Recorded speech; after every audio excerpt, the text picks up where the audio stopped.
Hi boys and girls, it's Ms Camarra again. I have another story by the same author illustrator, Diane Alber. She has wonderful stories and great messages. I really like her. She's becoming my favorite. This story is called Never Let a Dinosaur Scribble. I recently got a pet dinosaur. I know it's hard to believe, but it's true. Everyone keeps telling me, never let a dinosaur scribble.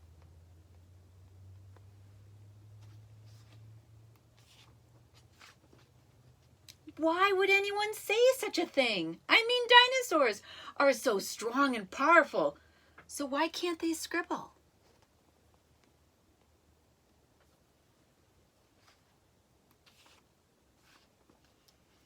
I thought if I gave him just one crayon, what could go wrong?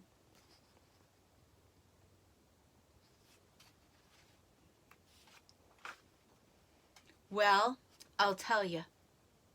He took off running towards the wall. "We don't scribble on the walls! Only paper!" I yelled.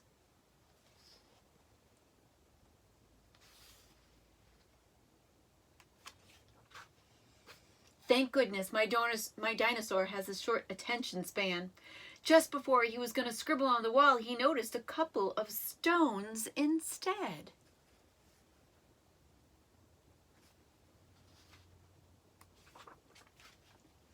He started to scribble on one of the stones, which was great.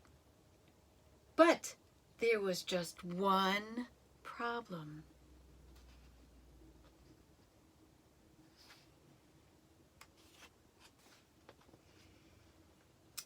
He really couldn't see the scribble at all. I could tell he had another idea.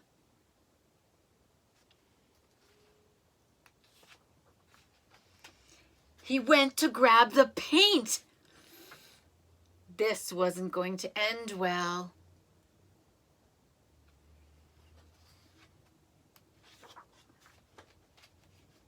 But surprisingly, it didn't make as big a mess as I thought. He just quietly painted his little stones, and it turned out awesome. But then he got another idea.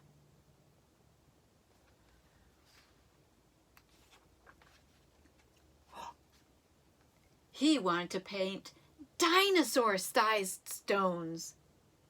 It didn't take long before he was rolling in boulders into the room, one after another.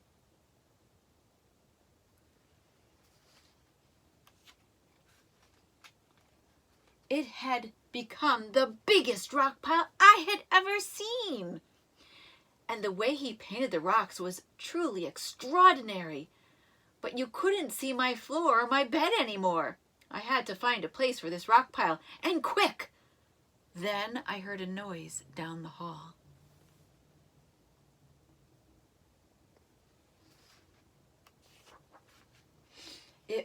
This was it. I was going to be in so much trouble. I popped my head out of the door. My mom was standing right there. But before my mom could say anything, I started to explain the mess she was about to see. Well, it all started when I heard to never let a dinosaur scribble, but I had to find out why, so I gave my dinosaur a crayon, and then he ran towards the wall with it. Thank goodness he got distracted with some small stones and started scribbling on them instead. But he couldn't see the scribble at all, so he got some paint. He loved it so much he got bigger stones, giant ones, and even it made a big mess. And I'm sorry. See how nervous?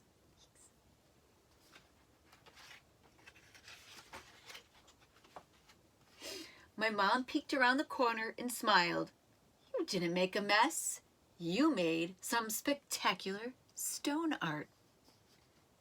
When I turned around, there was just a little pile of stones on my table. No huge boulders and no gigantic rock pile, but still some of the best art ever.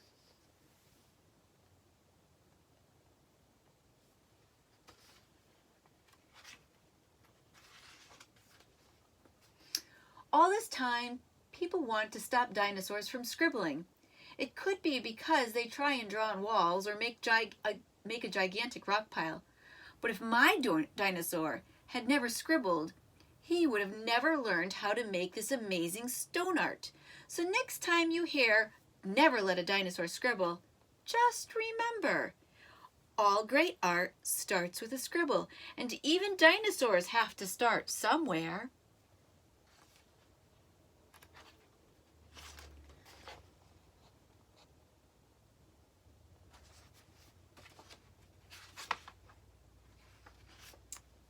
The end. Thanks for joining me, boys and girls. I miss you.